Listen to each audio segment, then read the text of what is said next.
Good morning, everyone, and welcome back to the Jeremy Castro Foundation vlog. It is early in the morning, and I am getting up to go do my workout with my personal trainer, Allison. She's about to kick my booty, and I'll show you guys the workout that we do. But afterwards, I'm going to go ahead and interview her. She is extremely knowledgeable in fitness and mental health, and we actually end up talking a lot at our sessions about how the two go hand in hand. So I asked her if she was willing to be on our vlog, and she said she would. So we're going to go ahead and do the interview with her.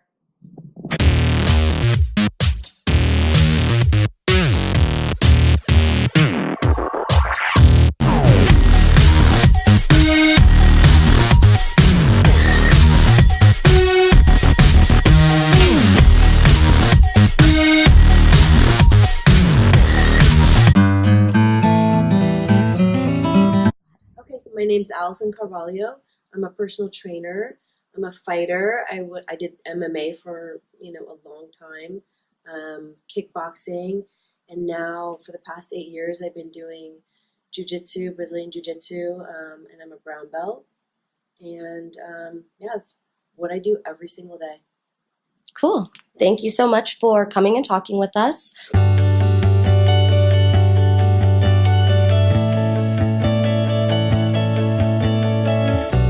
So, you know about the foundation. I've told you about this, and Yes. I told them that you trained me. Mm-hmm. So I think a lot of the stuff that we talk about when we train is about mental health and how that kind of goes hand in hand with fitness and things. Mm-hmm. So can you kind of explain to us just how you got into fighting and fitness and everything? Yes. When I was in elementary school, I was bullied. I was very shy. I didn't have a lot of self-confidence. And there was a girl who just, she just would take me in the bathroom and just intimidate me. And as I didn't realize it, and I was always an athlete. I was a gymnast for 8 years. I was a diver, a springboard diver, but I was very still shy and didn't talk a lot. After my first daughter, I started karate. And that's kind of what started the whole, journey, I guess, into the fighting and then the MMA and then the jiu-jitsu. And I wanted to do more than just, a form, which is a lot of the karate is just forms and things like that. I wanted to actually fight. And I had seen girls on TV doing MMA, and I was just like, I need to do this. I didn't know why. I just, in my soul, I needed to do this. I needed to learn this. So I started at an MMA gym doing Muay Thai and wanted to do MMA. So I started on the ground, and that's how it all began. And it wasn't until I started doing the MMA that I feel so much confidence and power in my own body, in my mind, and basically has led me, to where I'm at now, almost a black belt in jiu-jitsu, which is pretty crazy and Big accomplishment. It's a big accomplishment, yeah. Mm-hmm. So, and a lot of it had to do, I think, with wanting to feel that control within myself. Not so much. I never felt like I wanted to beat people up, mm-hmm. so to speak, or hurt people. It was just that feeling of empowerment in my own mind, in my body. Living here, I don't fear too much about, being assaulted. Mm-hmm. We live in however, I believe that walking with confidence, people kind of, if you were to be a victim of that, they kind of stay away from you. Absolutely. It's the people that kind of, look like they're in a, weaker mindset. Mm-hmm. Mm-hmm. Those are usually the people that, mm-hmm. become victims of assault. Definitely. So through all of your training and things, you've had to have a ton of discipline, mental discipline, physical discipline. So what you said before is, people being confident and not having confidence. So I see a lot of situations where it could have gone the other way, right? You could have let people bully you and not done anything about it, and that's something that could have really messed up you know, like when you're a kid growing up being bullied, that really messes with your head. You know what I mean? Oh, yeah. Definitely. So that's, I mean, it's really cool that you were able to find a different outlet for that. Right, because I think people, when you're bullied, you feel like you're out of control. I mean, I think it goes back to that control. Absolutely. And you're allowing someone to take your power away, basically, when you're bullied. And I think that's what not only the fighting, but then also the personal training, getting fit, and then feeling strong. It's not just about vanity. Absolutely. Wanting to, look amazing and great in a bikini. It's also feeling strong physically. Confident. Healthy. Exactly. Absolutely. And so no one can take that power away from you as when you are bullied. Definitely. You know? Definitely. So how do you think that fitness in general plays a part in mental health, mental awareness? Well, I think, again, it's about taking control of your life. And so when you're stressed out, your family, your kids, your work, the world, it's the one thing that you have that's your own. And you have control over that. You can get up at 5 a.m., you can go for a run, you can, go do weights, you can do it at noon at your lunch hour, you could do it after work. But whenever you find that time for yourself, you are in control. Have you ever dealt with any mental health issues in your life with family or friends or anything? My daughter, yes, my 15-year-old, she was diagnosed with depression and anxiety. She's a dancer. She's a full-time dancer since she was 8 years old. Yeah, she's very talented. She dances about 4 hours a day, close to 5 days a week. She competes, she travels, but we were finding that even with this passion of hers, and she could dance from morning till night if it was up to her. We were finding there was not a lot of joy in her life, and I've noticed this from birth. I mean, she's been a little different. We talked about that. Right. Kind of how my brother was. The dancing has been her outlet. And even music is her outlet. It's definitely something that when she's feeling out of control or I think depressed, it's something that, she can do to at least find some joy. But recently, well, probably in the last 6 months, we found that it was just getting worse and worse. And even the dancing wasn't, giving her that joy. And we took her to the psychologist, and that's when she was diagnosed and put on medication, which has helped quite a bit. But we did have that issue of when she was acting out. Do you take away the one thing, as a consequence? But her dad and I felt like it was not something we can do. And the therapist and everyone agreed. I felt like it was like taking her arm away, and I couldn't leave her with that handicap, so to speak. Absolutely, because that's, like you said, her one thing. Jeremy was the same way. Yeah. It was the same way with his soccer, And it's hard for some people to understand, like, oh, why don't you just take dance away? But when you have a child or, or someone who does have a mental illness, it's just not that easy. Absolutely. Because I felt like if we do that, take that away, she's going to substitute it with something else. Drugs or... Right. And already the fact that she's, unhappy right now, you want to keep her doing what she loves to do, like you said, and just kind of refocus on that. So, excuse me. And along with that, there is a chemical, when you work out, when you are doing something, there is a chemical release of the endorphins, and, after you work out, you feel great and amazing. So there is, a chemical component Absolutely. to training, and doing something that you love to do. So that as well helps. Definitely. And so, question, because a lot of parents, it's very controversial, but how did you feel about them suggesting your daughter go on medication? Were you kind of standoffish? Were you open to it? No, I was 100% open to it, because when you have a child that comes home every day looking like a black cloud over their head, and nothing makes them happy, you would try anything Absolutely. to, because it's scary, because I don't, you hear about, Yeah. these kids and, Suicide. and I just was so fearful that I 100% was on board when her psychiatrist recommended that. Mm-hmm. Definitely. And it has helped, and I did see a big change in her. Mm-hmm. At the moment, it looks like it's starting to decrease. Her moods are starting to get a little inconsistent. Mm-hmm. So we have to explore that. Yeah, explore that. I was on board with it. You're on board. Yes, that's good. And I trusted the people who were her.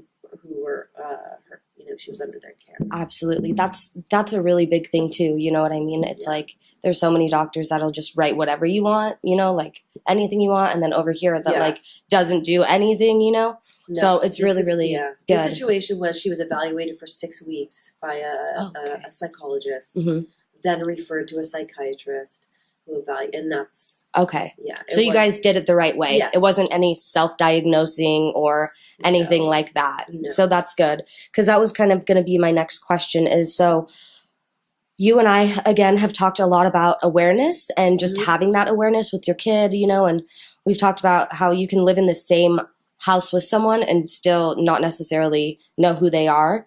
And so what were kind of the signs and when did you start noticing them about your daughter that you felt that something was off?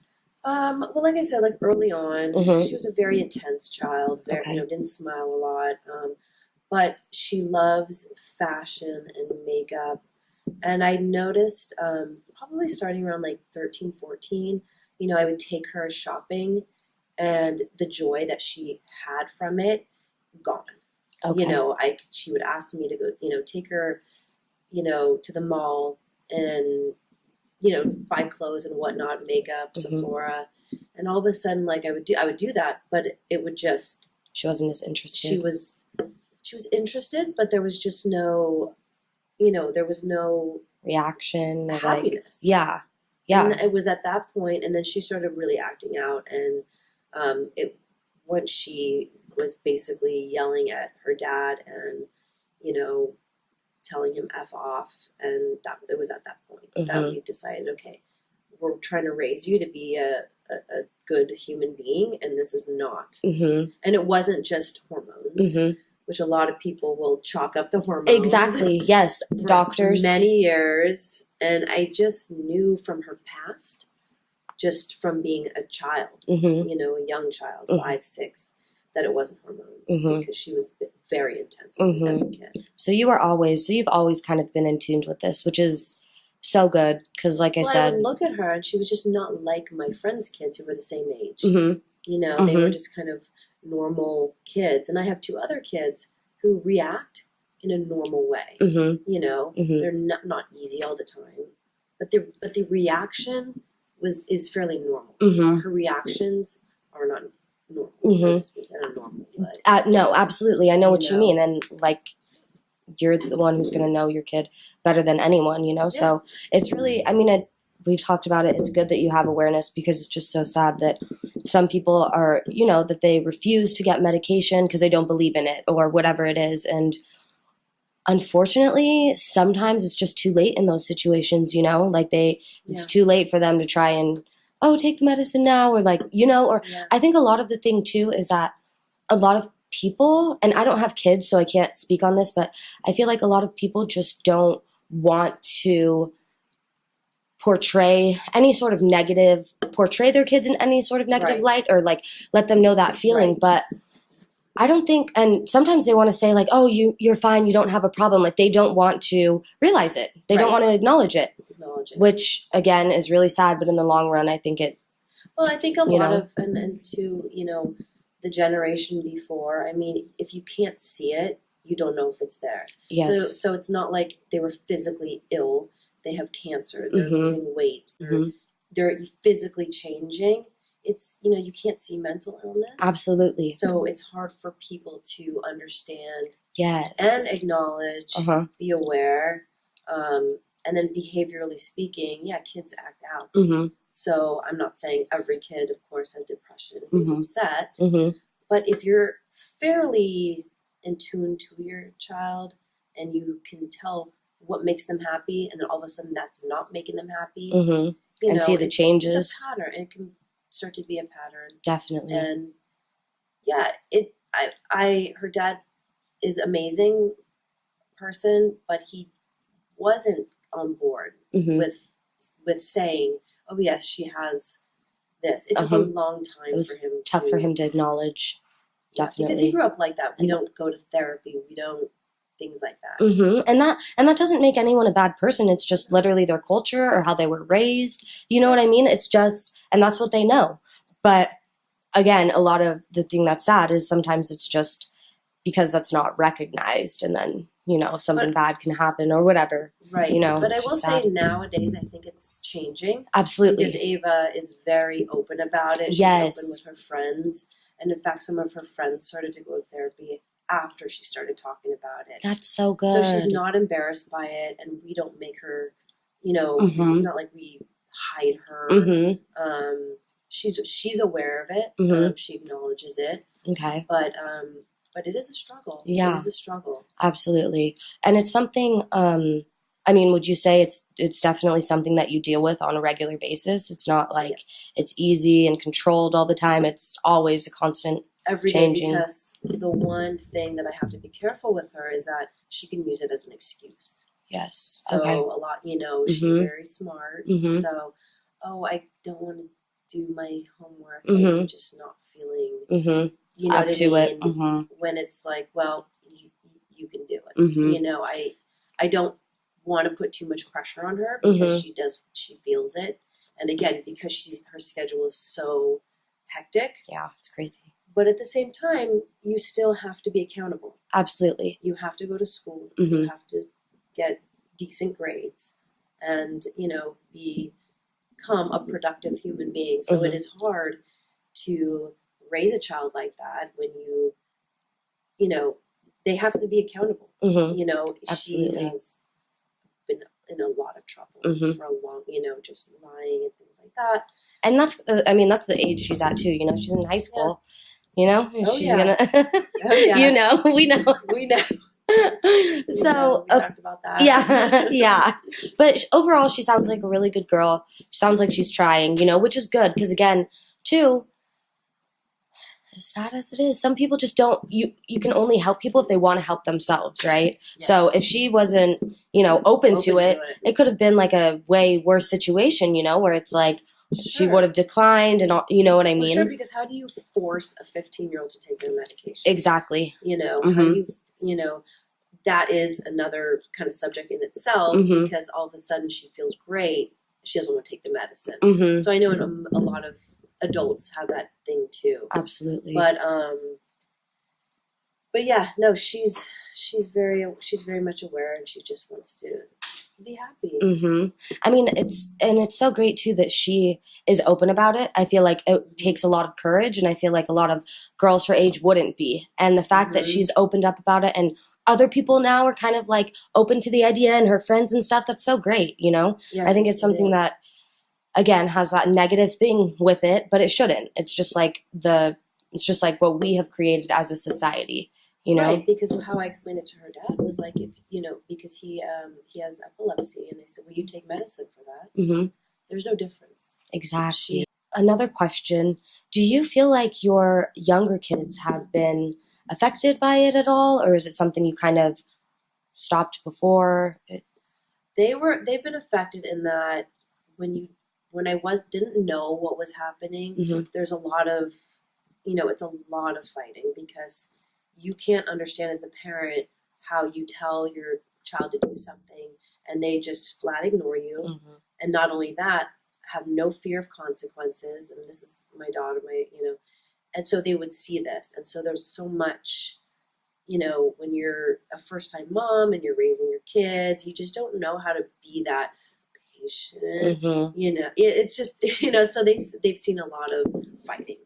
And so they're very quick to, which is nice, is that they follow the rules. They're really good kids. Of course, they have their own stuff, but they're a little afraid of her. They definitely are. They kind of they kind of Keep their distance. distance a little bit because she's a bulldozer and just get out of her way when she's around. But I think I've tried, and their dad tries to, handle them kind of individually, and so they all get their own case by case, attention and what they need. But 100%, they have seen a lot of stress. Yeah, a lot of hard times. Definitely, and you can probably agree that it doesn't just affect that person, or it doesn't just affect you. It's kind of everyone, and it's mentally exhausting and physically for you, and it's the same thing for your daughter too, So, and then when the family sees that, it's definitely, I dealt with that like a lot in my house, like a lot of arguing, and my mom would always argue, and it's like I either was there arguing or I didn't even want to deal with it, and I would just leave, and it's just like. And that's kind of what my son does in the middle. He's 13, and that's kind of what he does. Yeah. Thank you so much for taking the time to talk with us about mental health. We really appreciate it. And hopefully we will have you back on again. Yes.